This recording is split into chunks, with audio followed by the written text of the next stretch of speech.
May lakad na naman ako. Kasi yung anak ko may lagnat ng irang araw. Tapos hindi nakapasok ngayon. Ngayon ang pasahan ng ano nila, mga activities, kaya ako ang pupunta ng school para magpasa.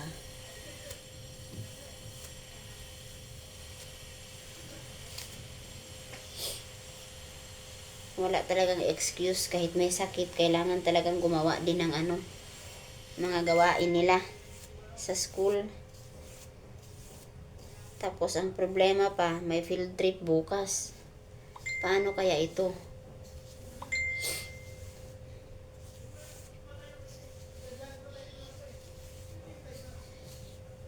May field trip bukas, tapos masama ang pakiramdam pa niya kanina.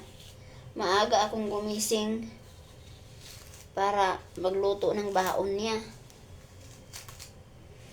Kasi usually talaga, hindi ako nagluluto ng baon niya. Hindi ako bumabangon ng maaga.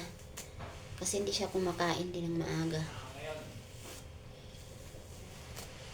Pero kanina, kasi nag-alala ako na may lagnat nga ng ilang araw, nilutuan ko ng baon. Bumangon na siya ng 5:10 kaninang umaga. Umupo na siya dito sa tabi ko. Tapos na ako nakaluto naka-prepare na yung baon niya. Instead na mag-prepare na rin siya sa sarili niya, sinabi man niya agad na di daw niya kaya. Kaya sabi ko, ay wag pilitin, wag pumasok. Hindi na pwedeng masama ang pakiramdam tapos papasok pa rin.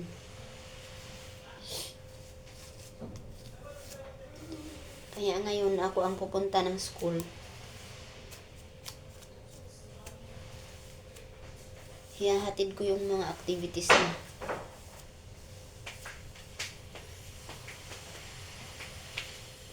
Chinat ko din yung yung teacher na hindi siya makapasok today.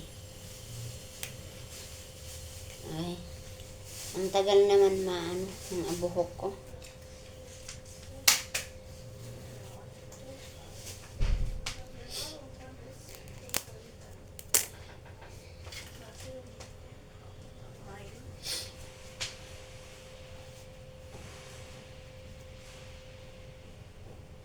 Life update. Magpulbos tayo. Pulbos.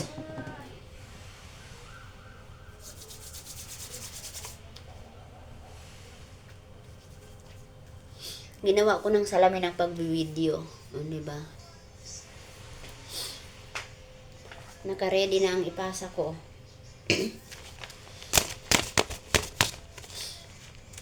Ito yung ipasa ko sa school.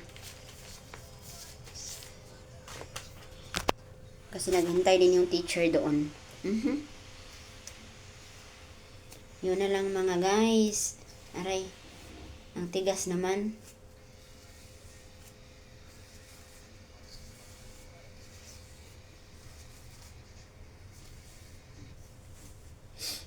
Alis ako, punta ako sa school.